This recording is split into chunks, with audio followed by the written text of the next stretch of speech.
And the next thing I want to talk about with the Rifton Pacer is using it as a pre-walking walker.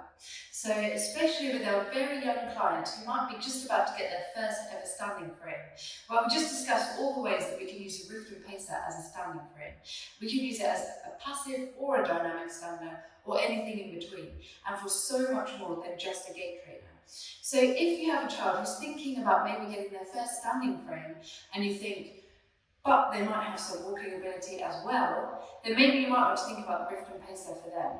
So we can use it as a stander in all of the ways that we've already talked about, and on top of that we can use it for pre-walking activities. So the ability to actually just stand supported and just explore moving of the legs. So these kids might have no idea what their legs do yet. So we just want to encourage any kind of movement. And we know that all movement begins with a flicker, a tiny little flicker and a very small activation of the muscle. So we might actually want them to just stand here and just move their foot a little bit.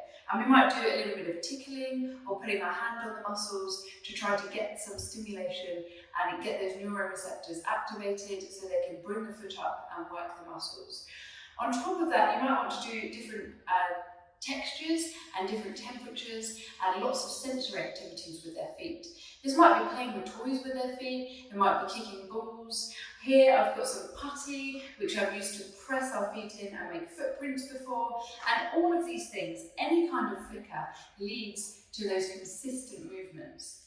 So I'm going to put some therapy putty under here, right under her foot, and we can start off by encouraging pressing that foot down and actually just let them feel it, and we might be doing it ourselves first, and then later on we're just going to wait for any kind of muscle flicker or activation.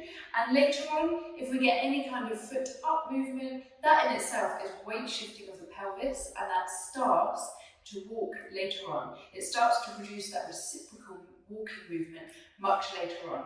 So for this activity, I'd recommend starting actually just on upright.